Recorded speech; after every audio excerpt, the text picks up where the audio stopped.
నమస్కారం, నా పేరు బాల. బీసీఎన్ న్యూస్ కి స్వాగతం. ముందుగా ముఖ్యాంశాలు. మహదేవపట్నంలో శ్రీ రామలింగేశ్వర స్వామివారి ఆలయ పునర్నిర్మాణానికి శంకుస్థాపన. ప్రత్యేక పూజలు నిర్వహించిన డిప్యూటీ స్పీకర్ ఉండి ఎమ్మెల్యే రఘురామ.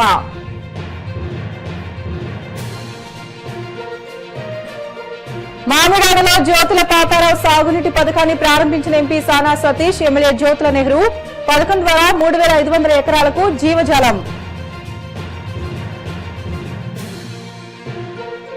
ఉపాధ్యాయులను వంచడమే చంద్రబాబు పనిగా పెట్టుకున్నారన్న భూమన. తమ హక్కుల కోసం టీచర్లు పోరాటం చేస్తే వైసీపీ మద్దతు ఇస్తుందని వెల్లడి. డిఎస్సీ అక్రమాలను కప్పిపుచ్చేందుకు కూటమి ప్రభుత్వం ఏపీపీఎస్సీ అంశాన్ని తెరపైకి తెస్తుంది. మండిపడ్డ వైసీపీ రాష్ట్ర అధికార ప్రతినిధి పుత్తా శివశంకర్. పశ్చిమ గోదావరి జిల్లా ఉండి మండలం మహదేవపట్నం గ్రామంలో కొలువై ఉన్న శ్రీ సర్వమంగళ బాల త్రిపుర సుందరి సమేత శ్రీ రామలింగేశ్వర స్వామివారి ఆలయ పునర్నిర్మాణానికి శంకుస్థాపన కార్యక్రమం భక్తి శ్రద్దలతో ఘనంగా నిర్వహించారు. తొలుత 8 మంది జంటలతో ప్రత్యేక పూజలు నిర్వహించిన అనంతరం ప్రతిష్టా మహోత్సవం చేపట్టారు. ఈ కార్యక్రమానికి ముఖ్య అతిథిగా రాష్ట్ర ఉపసభాపతి కనుమూరి రఘురామకృష్ణరాజు పాల్గొని స్వామివారికి ప్రత్యేక పూజలు నిర్వహించారు. ఆలయ పునర్నిర్మాణానికి ఉపసభాపతి కనుమూరి రఘురామకృష్ణరాజు ఆధ్వర్యంలో ప్రభుత్వ నిధుల నుంచి 1,33,00,000, గ్రామస్తుల సహకారంతో 67 లక్షలు సమకూరినట్లు ఆలయ చైర్మన్ వేగేసిన శివరామరాజు తెలియజేశారు. మొత్తం 2 కోట్ల రూపాయల వ్యయంతో ఆలయ పునర్నిర్మాణ పనులను ప్రారంభించనున్నట్లు ఆయన వెల్లడించారు. ఆలయ పునర్నిర్మాణానికి సుమారు 3 కోట్ల వరకు వ్యయం అవుతుందని గ్రామస్తులు, భక్తులు తమ వంతు సహాయ సహకారాలు అందించి ఆలయ నిర్మాణాన్ని విజయవంతం చేయాలని వారు కోరారు. మన గ్రామంలో వేయించేసినటువంటి బాలా త్రిపుర సుందరి సమేత రామలింగ స్వామి ఆలయ విగ్రహ శంకుస్థాపన కార్యక్రమంలో భక్తులందరూ ఆనందంగా పాల్గొని దిగ్విజయం చేసినందుకు భక్తులందరికీ పేరు పేరున ధన్యవాదాలు. అలాగే ఈ కార్యక్రమంలో ఎమ్మెల్యే గారు కూడా వచ్చి మాకు మరింత బలాన్ని చేకూర్చారు. ఇకపై ఈ అతి వేగంగా దీన్ని పునర్నిర్మించుకుని త్వరలోనే విగ్రహ ప్రతిష్టకు కూడా అందరినీ ఆహ్వానించి ఇంకా అంగరంగ వైభవంగా జరుపుతామని కమిటీ తరఫున ప్రజలందరికీ నమస్సుమాంజలు తెలియజేస్తూ, అలాగే ఈ ఆలయ నిర్మాణానికి గవర్నమెంట్ 1,33,00,000, ప్రజల నుంచి 67 లక్షలు జమ చేయడం జరిగింది. అది కాకుండా ఇంకో 1 కోటి రూపాయల వరకు దీనికి ఖర్చు అవుతుందని అంచనాతో మేము ముందుకు వెళ్తున్నాం. భక్తులందరూ ఆనందంగా విరాళాలు ఇచ్చి దీన్ని దిగ్విజయం చేస్తారని కోరుకుంటూ భక్తులందరికీ నమస్కారం. త్రిపుర సుందరి సమేత శ్రీ రామలింగేశ్వర స్వామి నూతన ఆలయానికి ఈరోజు మన ఆలయ కమిటీ చైర్మన్ శ్రీ వేగేశ్వర శివరామరాజు గారు సారథ్యంలో, అలాగే 8 జంటలు పీటల మీద కూర్చుని ఈరోజు ఈ పూజా కార్యక్రమం నిర్వహించడం జరిగింది. మరి ఇది ఈరోజు ఎంతో హఠాత్తుగా గ్రామం అంతా కూడా తరలి వచ్చి ఈరోజు ఈ శంకుస్థాపన కార్యక్రమంలో పాల్గొన్నారు మొత్తం ప్రజలందరూ కూడా. అలాగే ఈ యొక్క కార్యక్రమానికి ముఖ్య అతిథిగా మన గౌరవ శాసనసభ్యులు డిప్యూటీ స్పీకర్ శ్రీ కనుమూరి రఘురామకృష్ణరాజు గారు వచ్చి కొబ్బరికాయ కొట్టి స్వామివారి ఆశీస్సులు తీసుకుని మరి ఆయన యొక్క అండదండలు ఈ గ్రామానికి, అలాగే ఈ యొక్క నూతన కమిటీకి, అలాగే ఈ యొక్క ఆలయ నిర్మాణానికి కూడా ఆయన పూర్తి ఆశీస్సులు అందజేస్తారని ఇప్పుడే చెప్పి వెళ్ళడం జరిగింది.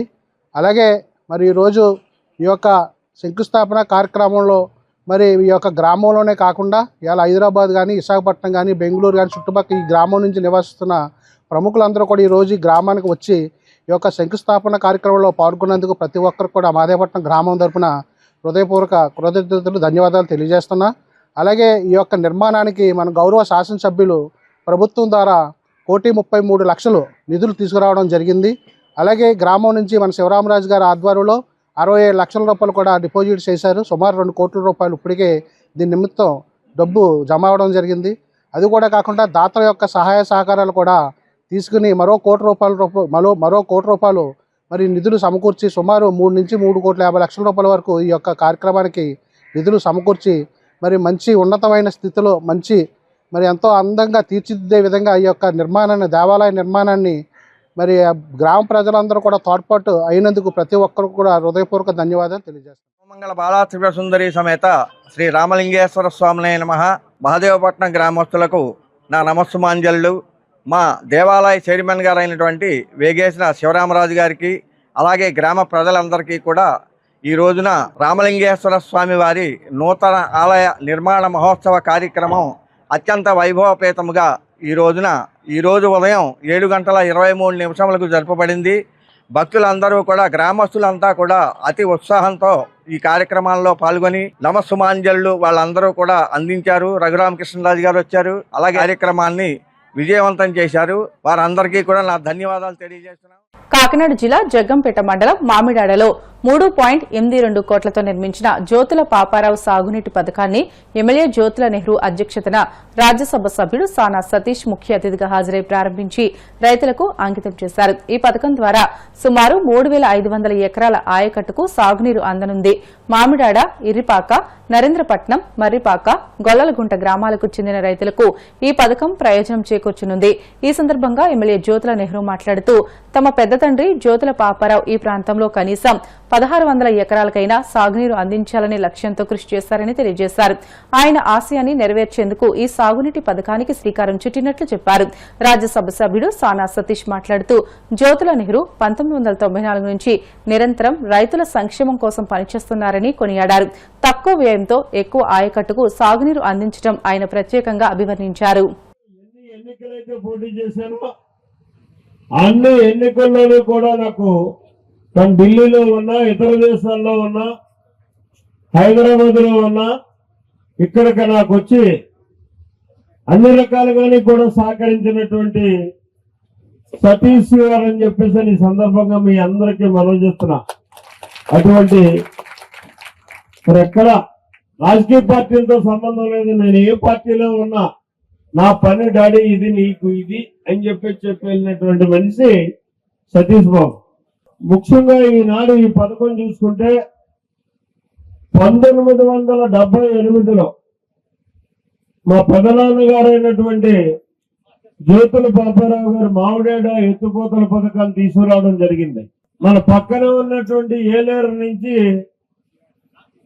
మన ప్రాంతానికి మామిడాడ, ఇర్రిపాక, గొల్లలగుంట ఈ 3 చెరువుల కింద ఉన్నటువంటి ఆయకట్టుకి కూడా నీరిచ్చేటటువంటి కార్యక్రమాన్ని ఆనాడు ఆయన సుమారు రమారమి 1,500 ఎకరం 1,600 ఎకరం వరకు నీరు ఇవ్వాలనేటటువంటి ఆలోచనతో ఎన్నో ప్రయత్నాలు చేశారు. ఆ రోజుల్లో మన నెత్తి మీద ఉన్నటువంటి కల్లోడు దగ్గర ఉన్నటువంటి ప్రాంతాల కాలువను తవ్వి మన ప్రాంతానికి తేవాలి అని చెప్పేసి నెలల తరబడి సర్వే చేయించినటువంటి పరిస్థితి.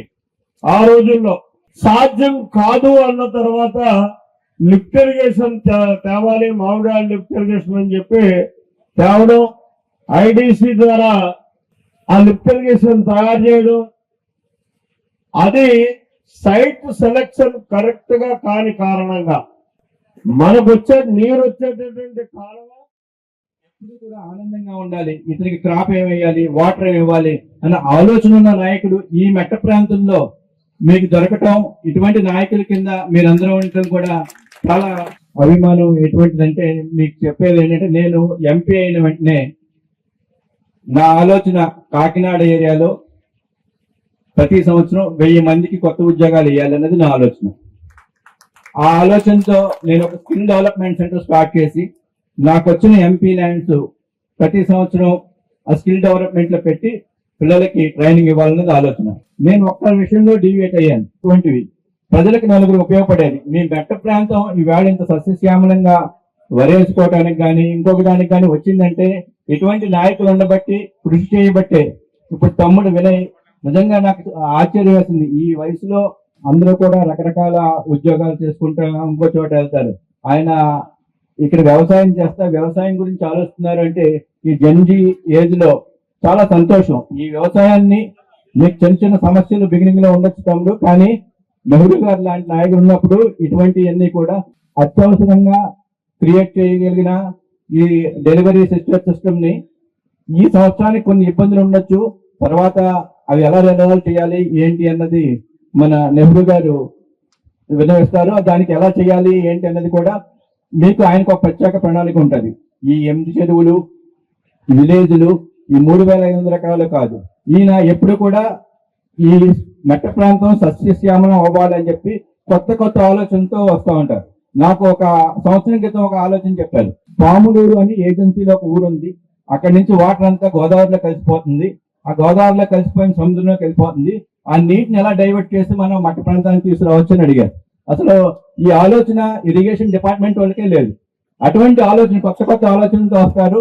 మేము కూడా గవర్నమెంట్ కానీ ఆయన చెప్పిన సూచనలు పాటిస్తా, మీరు ఇందాక ఈ గారు అడ్వైజర్ చెప్పారు వెంకటేశ్వరరావు గారు కానీ, ఇటువంటి ఆలోచన ఉన్న వాళ్ళని ఎప్పుడు కూడా ఇది మా ప్రాంతానికి ఉపయోగపడుతుంది, మా జగ్గంపేటకి పత్తిపాడికి ఉపయోగపడుతుంది, దీన్ని ఎలా తీసుకురావాలని చెప్పేసి ఆలోచన కూడా చేస్తున్నాం. ఆ పాములూరు పథకాన్ని కూడా ముందుకు ఎలా తీసుకెళ్ళాలి, మొత్తం నీరు ఎలా అందించాలి, సముద్రంలో కలిసిపోకముందు నీటిని ఎలాగ రైతు ఉపయోగించుకోవాలి, మంచి నీటి కింద ఎలా మార్చాలనే ఆలోచనతో ముందుకు తీసుకెళ్తున్నాం. ఈ కూటమి ప్రభుత్వం చంద్రబాబు నాయుడు గారు, పవన్ కళ్యాణ్ గారు వీరిద్దరు నాయకత్వంలో మంచినీరు జలజీవన్ మిషన్ ద్వారా పవన్ కళ్యాణ్ గారు ప్రత్యేక శ్రద్ధ తీసుకుంటున్నారు. చంద్రబాబు నాయుడు గారు మీ వ్యవసాయానికి సంబంధించిన నీరు ప్రత్యేక శ్రద్ధ తీసుకుంటున్నారు. వీరిద్దరి ఆలోచనతో రాష్ట్రం ఇంకా ముందుకు తీసుకెళ్తాం. ఈ రాష్ట్రంలో ప్రతి రైతు ఆనందంగా ఉండడమే ఎన్డీఏ యొక్క కర్తవ్యం. టెట్ సమస్యపై ఢిల్లీలో కేంద్ర మంత్రి ప్రహ్లాద్ జోషికి వినతి పత్రం అందజేసిన 3 ఉపాధ్యాయులపై ప్రభుత్వం సస్పెన్షన్ వేటు వేయడాన్ని వైసీపీ సీనియర్ నేత భూమన కరుణాకర్ రెడ్డి తీవ్రంగా ఖండించారు. ఈ సందర్భంగా ప్రభుత్వం అనుసరిస్తున్న వైఖరిపై ఆయన తీవ్ర స్థాయిలో ధ్వజమెత్తారు. ప్రజలను, ఉపాధ్యాయులను వంచడమే పనిగా చంద్రబాబు పెట్టుకున్నారని ఆరోపించారు. ఎన్నికల సమయంలో టీచర్లను నమ్మించి వారి ఓట్లతో అధికారంలోకి వచ్చిన తర్వాత ఇప్పుడు నిలువునా మోసం చేస్తున్నారని మండిపడ్డారు. ఇన్ సర్వీస్ టీచర్లకు టెట్ పరీక్ష నిర్వహించడాన్ని తాము తీవ్రంగా వ్యతిరేకిస్తున్నామని తెలియజేశారు. ఉపాధ్యాయుల మనోభావాలతో, వారి భవిష్యత్తుతో కూటమి ప్రభుత్వం ఆటలాడుతోందని ధ్వజమెత్తారు. చంద్రబాబు తను అధికారంలోకి రావటానికి కొన్ని వేల అబద్ధాలు చెప్పి, నేను అధికారంలోకి వచ్చిన తర్వాత తీర్చకపోయినా అవేవి కూడా ఏమీ ఇబ్బంది లేదు అనేటువంటి మొండి ధైర్యంతో ప్రజలను వంచటం నా జీవిత ఆశయం కదా అన్న ఫిలాసఫీతో ఆయన ఎన్నికలప్పుడు తానిచ్చినటువంటి వందలాది తప్పుడు వాగ్దానాలలో ఉపాధ్యాయులతో కూడా ఆయన ఒక పెద్ద అబద్ధం, నేను అధికారంలోకి వచ్చిన తర్వాత ఉపాధ్యాయులకు ఎనలేనటువంటి సేవలు చేస్తా, వాళ్లకు సంఘంలో గౌరవ మర్యాదలు కల్పిస్తా, వాళ్ళ జీవితాలకు పెను మార్పులు వచ్చే విధంగా సమూలమైనటువంటి మార్పులు చేస్తానని వాళ్లను నమ్మించి మెజారిటీ ఉపాధ్యాయులందరూ కూడా తెలుగుదేశం పార్టీకి ఓటు వేయాలా అన్నటువంటి ఆలోచనను రగిలించి ఓట్లు దండుకొని అధికారంలోకి వచ్చిన తర్వాత ఆ ఉపాధ్యాయుల యొక్క భవిష్యత్తుతోనే చెలగాటమాడేటువంటి పరిస్థితి చేస్తున్నారు. రాష్ట్రంలో దాదాపు 1,60,000 మందికి పైగా ప్రభుత్వ ఉపాధ్యాయులు ఉంటే ఈ రోజున వాళ్ళ ప్రమాణాలు పెంచాలి అన్నటువంటి నెపంతో వాళ్ళందరినీ కూడా టెట్ ఎగ్జామ్ పాస్ అవ్వాల్సిన నిబంధనను విధించే దిశగా ఆయన ప్రయత్నం చేయటం అన్నది ఉపాధ్యాయుల యొక్క మనోభావాలను తీవ్రంగా దెబ్బతీస్తోంది, వాళ్ళ నైతికతను దిగజారుస్తోంది. ఇతనికా మనం సమర్థించింది, ఇతనికా మనం ఓట్లు వేయించిందేనని మొత్తం ఉపాధ్యాయ లోకమంతా కూడా ఈ రోజున గర్జిస్తోంది చంద్రబాబు గారి మీద. చంద్రబాబు గారు ఈ టెట్ ఎగ్జామ్ ఉపాధ్యాయులకు అందరికీ కూడా ఉండాలి అన్నటువంటి నిబంధన పెట్టిన దాన్ని వైఎస్ఆర్ కాంగ్రెస్ పార్టీ తీవ్రంగా వ్యతిరేకిస్తున్నది. ఉపాధ్యాయులు ఏ రకంగా అయితే కోరుకుంటున్నారో వారి కోరికకు పూర్తిగా వైఎస్ఆర్ కాంగ్రెస్ పార్టీ తన సంఘీభావాన్ని తెలియజేస్తుంది. వాళ్ళు ఉద్యమం చేస్తే ఆ ఉద్యమంలో భాగస్వామ్యం అవుతుంది. రాష్ట్రంలో ఉన్న అన్ని వర్గాల ప్రజలని వంచినటువంటి చంద్రబాబు నాయుడు గారు ఆయన వంచనకు, మోసకారితనానికి, దగాకోరుతనానికి బలైపోయినటువంటి వర్గాలు ఎవ్వరు వీధుల్లోకి వచ్చినా వాళ్లకు ముందున నిలబడి వాళ్ళ కోర్కెల సాధనకు చంద్రబాబు ప్రభుత్వం యొక్క మెడలు వంచటానికి ఎంతకైనా వైఎస్ఆర్ కాంగ్రెస్ పార్టీ పోరాటాలు చేస్తుంది. ప్రతిభావంతులైనటువంటి వాళ్ళు, సంఘాన్ని ప్రభావితం చేసేటువంటి వాళ్ళు, లక్షలాది మంది విద్యార్థుల భవిష్యత్తును తీర్చిదిద్దేటువంటి ఉపాధ్యాయుల పట్లనే ఇంత అరాచక పోకడలతో వ్యవహరిస్తున్నటువంటి చంద్రబాబు ప్రభుత్వ తీరును వైఎస్ఆర్ కాంగ్రెస్ పార్టీగా తీవ్రంగా వ్యతిరేకిస్తున్నాం. వాళ్లకు అండగా నిలబడతాం. వాళ్ళు చేసేటువంటి పోరాటంలో భాగస్వాములవుదాం.